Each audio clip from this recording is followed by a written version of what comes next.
Hi guys, Wern here, Vaping Wern. Again, I'm trying something new. I have no idea how this will work out, but last night when I was messing around with the links in my YouTube dashboard, I came across this pretty interesting looking link that said live event.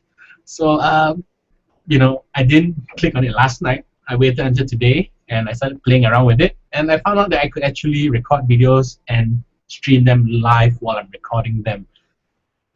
This is the first time that I'm ever doing this, so this video is going to be a bit awkward in the sense that I don't get the chance to edit anything. Somewhat like my video blog last night. I recorded that directly onto YouTube and I didn't get a chance to record anything. So if things seem a bit rough around the edges, well, I mean, they're always rough around the edges. They aren't perfect, as perfectly edited as videos from Igo-69. I mean, I absolutely love his videos. Even Todd's videos, although they seem very down to earth, they are still very, very nicely edited. So yeah, here goes nothing, giving this a shot. Now, as the title suggests, this is a first impressions video for a new device which I picked up today, and this is the VaporShark DNA20 box. It should say VaporShark here, but as you can see, the wording is already rubbed off, and that's because this isn't exactly a new unit. This is a second-hand unit which I recently picked up from a buddy. Well, actually, as recently as a couple of hours ago. I picked this up at about 5 o'clock, and it's about 11 o'clock right now. So yeah, I gave it a spin.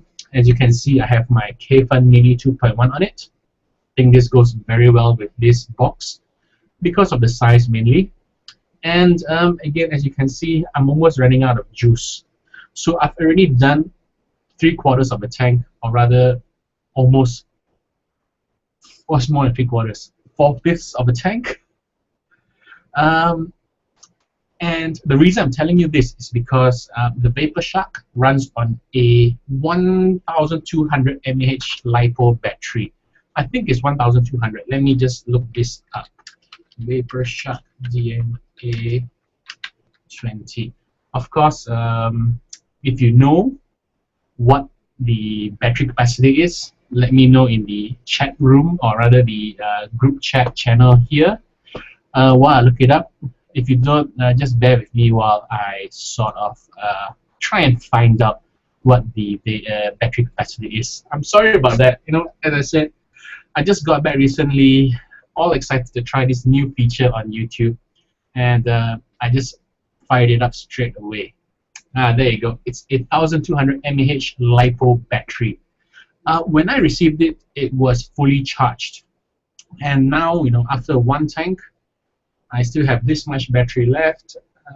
You probably can't see it. I don't know if this will autofocus. Let's try. There you go.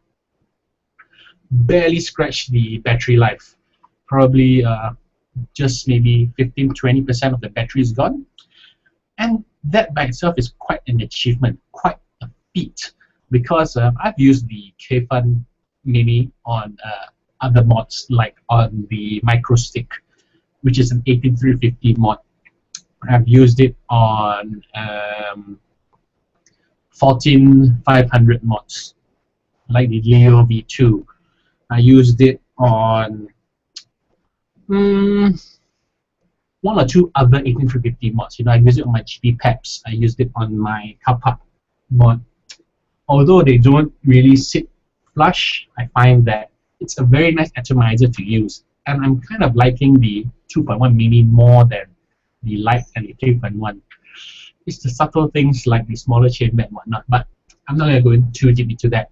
Basically, what I'm trying to say is that this is running at 1.3 ohms. I've been firing it at about 11.5 watts. That equates to just about 3.8, 3.9 volts. I know it's nowhere near the tolerance of a DNA20 device, which can go up to 20 watts. But I find that vaping this at 3.9, 4 volts really does give me the vape that I'm looking for. Again, 20% out of the 1200 mAh battery. Let's do some quick math. Calculator. 1200 minus 20%. I'm still left with 960 milliamp hours of power, roughly. That's not an exact science. But yeah, I'm pretty impressed. I mean, if it can run one tank with 20%, that means I can run 5 tanks on one full charge. That's pretty unheard of. Honestly, I don't believe it can be done. But this is really something that I can only find out through experience. Let me take a quick vape.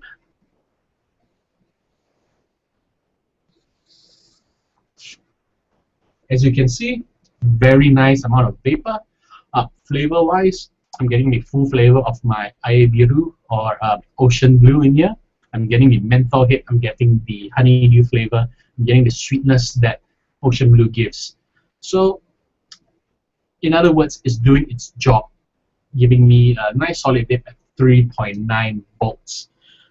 Before I swap Atomizer and get too far into it, let me just do the basics. Again, I want to highlight that it's a 1200 mAh battery in here.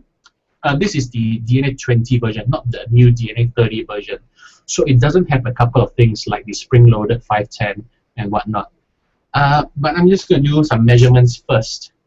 In terms of height, let's see, height-wise, the Vapor Shark measures 7.5 centimeters or 75 millimeters. In terms of thickness will be this way. It's measuring 2 centimeters, 20 millimeters. In terms of width, it's measuring about 36 millimeters, 3.6 centimeters. So overall, this is a very small sort of footprint.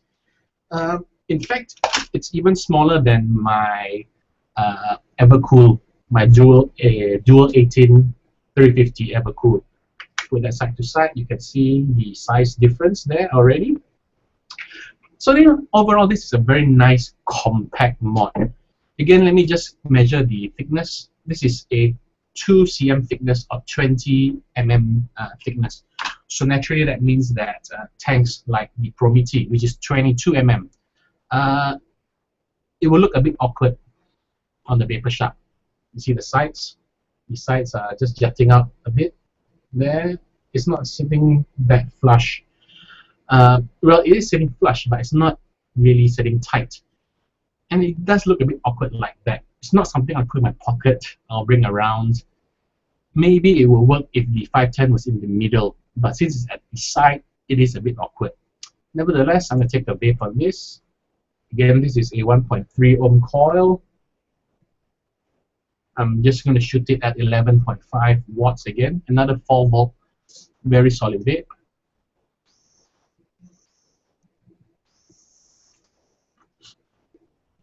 Plenty of vapor there, working fine, working just fine.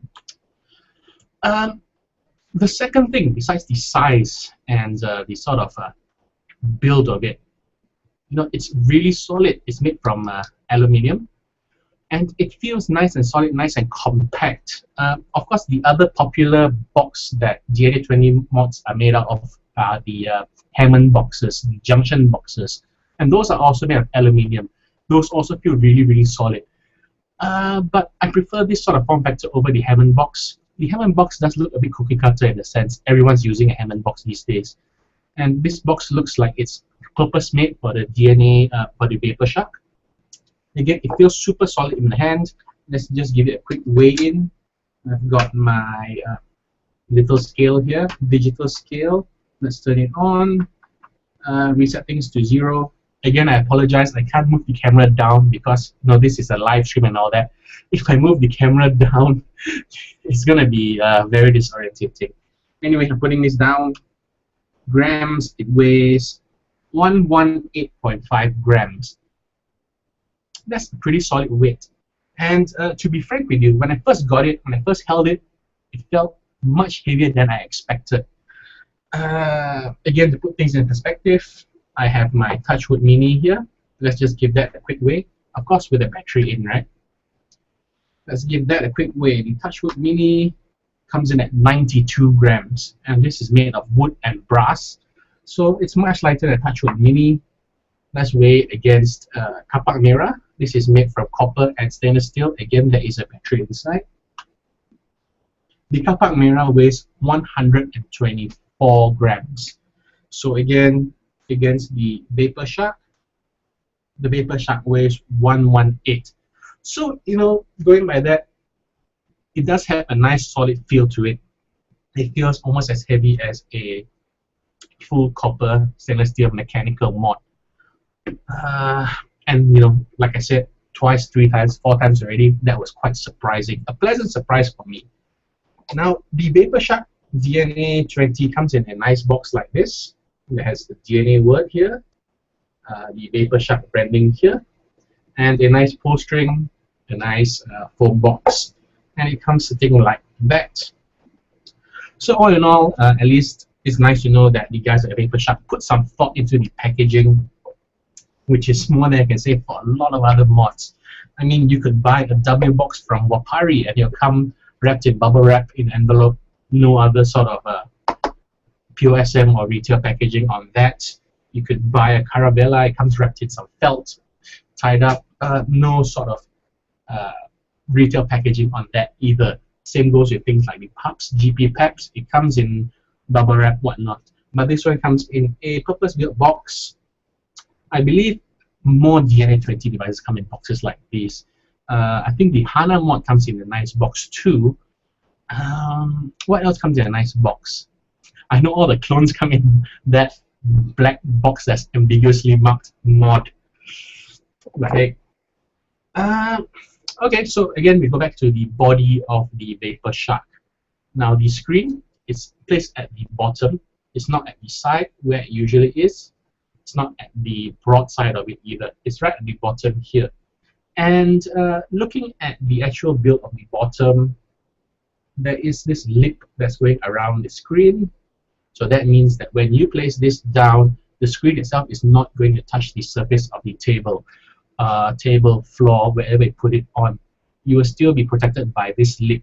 And under that lip, you have a nice plexiglass sheet there, which also works to protect the screen. So you got sort of a 2-layer protection there. The box is held shut by 2 Allen screws here. You have a sort of semi-recessed 510 connector here. And you notice that's the X here. These are sort of the air venting for atomizers that use bottom airflow. Things like, no, this one doesn't. Things like maybe Atomizers or things like the spheroid. If you lock that in flush, you still get the airflow from these 4 channels here. On the front, you get 1 button here, and this is the fire button. Glows a nice blue when you press it. And you have a positive and negative here. This one just adjusts the voltage up or down, depending on which way you press it. On the back of it, there used to be Vapor Shark DNA written here.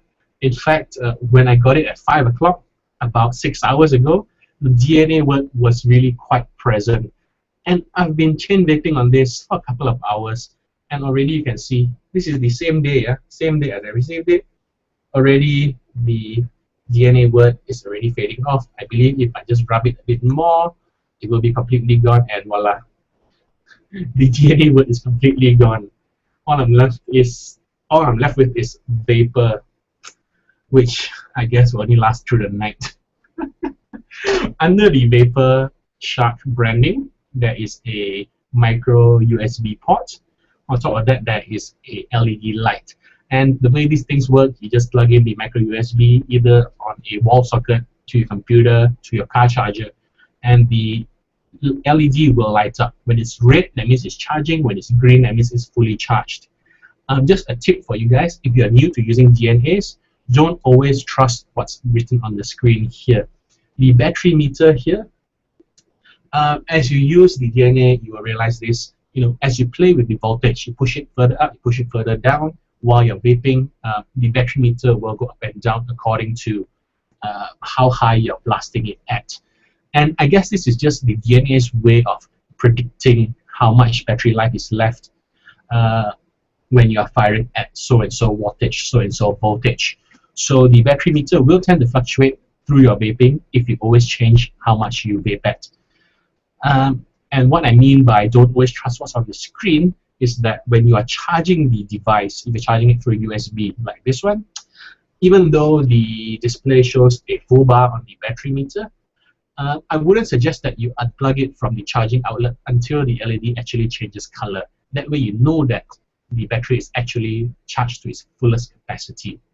Now, since this is using a LiPo battery, it's a non-removable one, or rather it's meant to be charged through the USB port. You can't take it out and charge it on your regular Nightcore i4 or your X-Star VP1 or whatever battery charger you're using for your mechanical mods. You have to use the USB port to charge this. And I believe if you open it up, you can replace the battery if you need to. If you don't know how, you can just send it back to VaporShark and they'll be happy to change it for you for a small charge. Exactly how much, I need to refer back to the VaporShark website. But what I want to do right now is I actually want to open up this panel because I noticed that when I shake it, I do have a bit of jiggling around in there. It's not really glued tight or pressed down tight. And I just want to find out what's the cause of that slight jiggle to it. I'm not sure if it's the battery out of place or if it's, well, most probably it's the battery out of place. It can't be the chip or the screen because those are quite well fastened down. But what I'm doing, I'm just using a regular Allen key and just popping it open. Hopefully, I don't cause damage to it. Since, like I mentioned, it is the first day I'm having it. Oh boy, I think I really dropped the screw. No worries, it's all just located around here.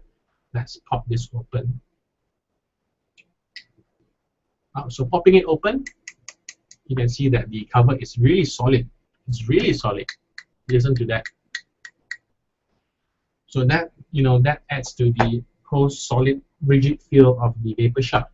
And this is what it looks like inside. Not exactly what I was expecting.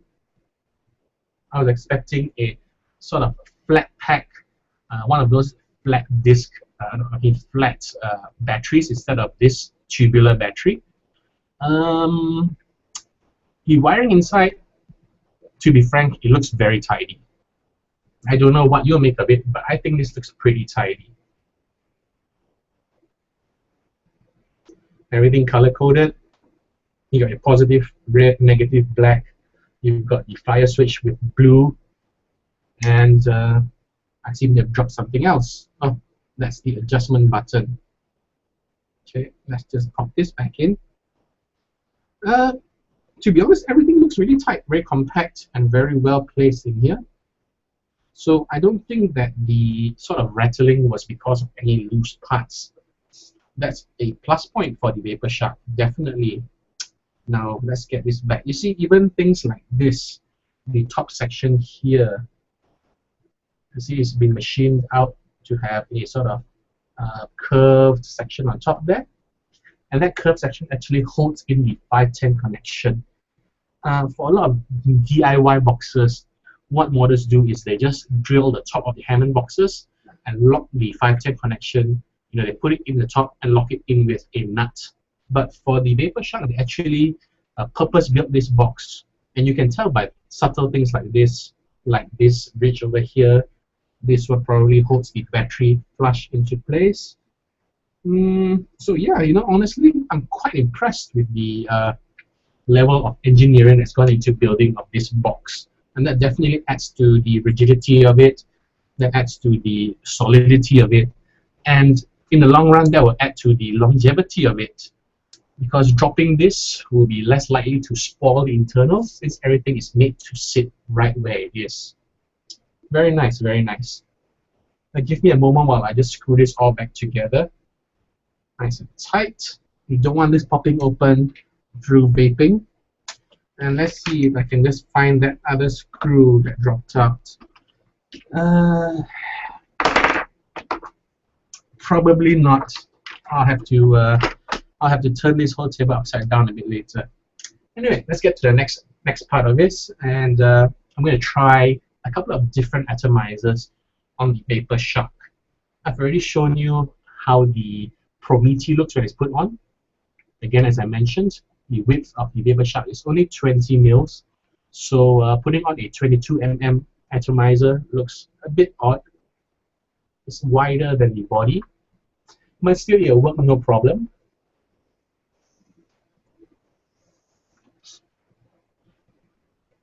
You know, I really wish I still had my spheroid. That is one trick which I really regret.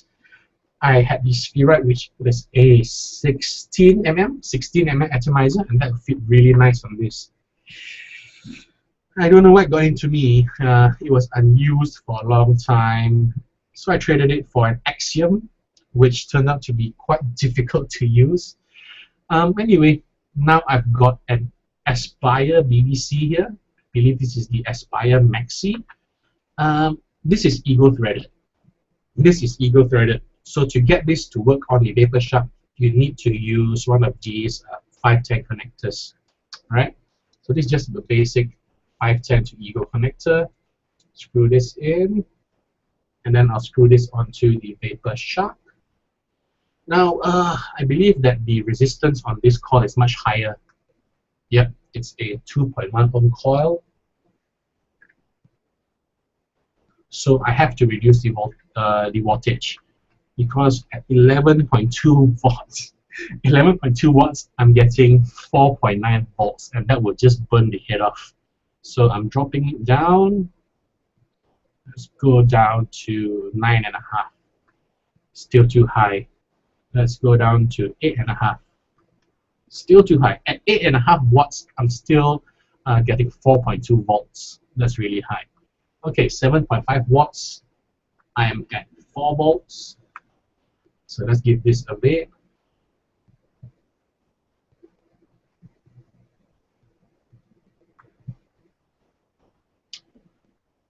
Good, decent amount of vapor. Very good flavor. Just that it doesn't sit very flush. You see there is a noticeable gap between the base of the atomizer and the Vapor Shark. I don't want to force it down because this isn't a spring-loaded 510.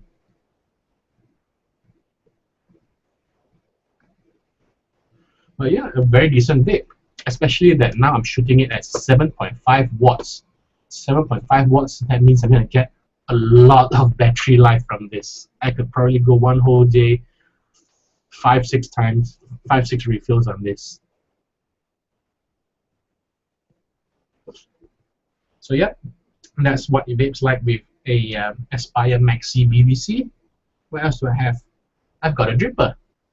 I've got an Igo-S here, which is a tiny ass dripper.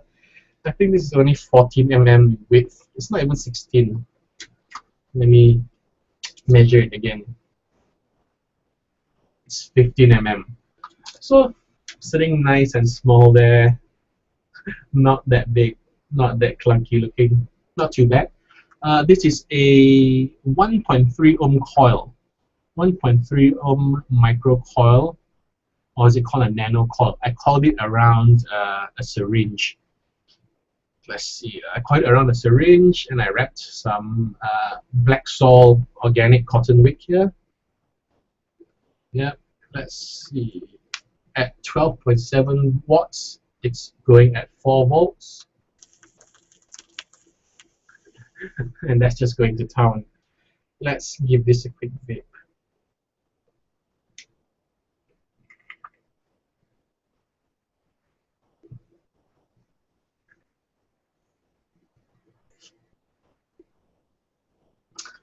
Tons of vapor, very good flavor.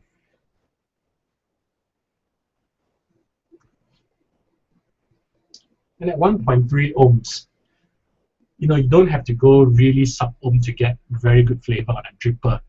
Maybe if you want those thick clouds, then you want to go a bit lower in terms of ohms. But right now, this dripper is really doing the job.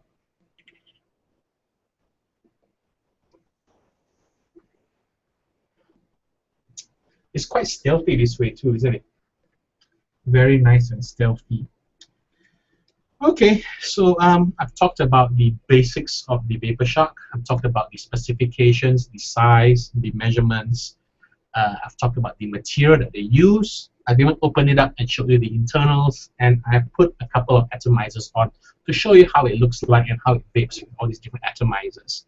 Now, I'm just going back to the K-Fan Mini right now, and I figured that that sort of wobbly sound was from this connection here not being solid enough. Since, you know, after opening up everything, and you have seen inside, it's really purpose-built to be a box mod.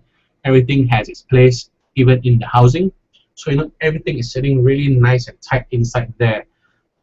It will be sitting a bit more tighter when I find the other screw, but nevertheless, it's really, really well built. Okay, let's talk about pricing. The VaporShark DNA 20 is not for sale anymore.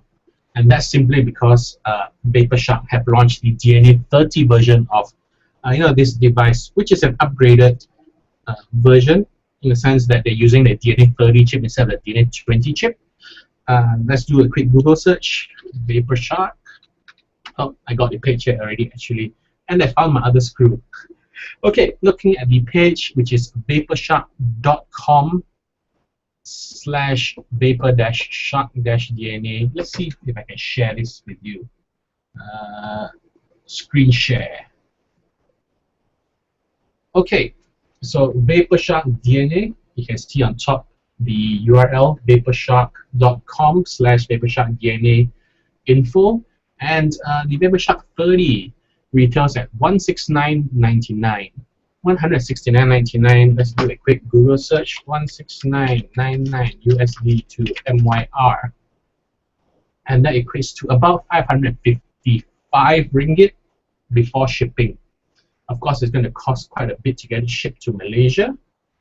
I remember it was in the region of about $25 to $30.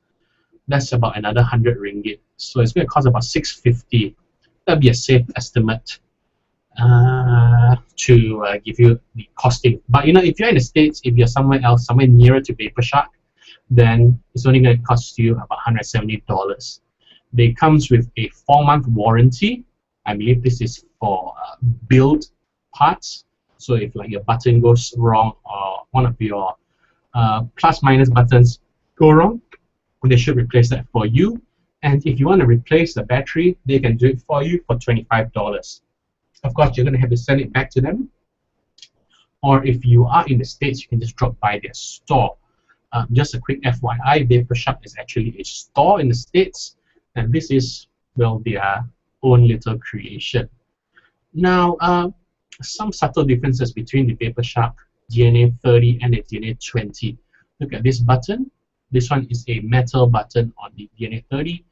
Again, on the DNA 20, the one I'm holding, it's a plastic button, the blue color button, right? The second main difference from the 20 and 30 is this part here, which is the spring-loaded 510 connection. Again, you know, they have the vents here, which are the same, but the 510 connection is spring-loaded. So that means you will get a very solid connection with whatever ATI you put, no matter how long or short the the positive pin is. It looks like the VaporShark 30 also has a snazzy looking packaging. Wow, they're using plastic box. Looks a lot like a mobile phone, doesn't it? Wow, that's really cool. What else can I say? Yep, the DNA 30 version, of course, because it's using a DNA 30 chip, it can support a much lower resistance coil, down to 0.5 ohms, which is great if you're running drippers or Genesis tanks. And well, you know, of course, it runs 30 watts of power because it's DNA 30. And you know, it has the same zinc aluminium body, metal firing button, blah blah blah. Wow, it has an improved internal support structure. That's interesting because I find that the support structure on the 20 is already pretty good. It's already pretty solid. I really would like to get to see the insides of a DNA 30. Okay, well, that's that. Let's turn this screen share off. All right. you're back with me. Okay, so yeah, that was just a quick rundown, a quick first impressions on the DNA 30, on rather the Vapor Shark DNA 20, excuse me. Uh, Again, I picked this up secondhand, so I got it way cheaper than the $170 cost for a new unit. Thanks for hooking me up with this. You know who you are. Okay, so I pretty much covered all the bases. You know, this has turned into a full-on review rather than a first impressions, hasn't it? Well, let's call this quits. This is the end of this video. I'm going to leave you a quick vape. It's Labor Day tomorrow. It's a holiday, so if you're taking a long weekend, if you're taking Friday off, have a good one, guys. If you're not, you don't worry. You have a break tomorrow. You work on Friday. Saturday, Sunday is just around the corner. Okay, I'm going to leave you with a quick vape. Vape on, brothers. Have a good one.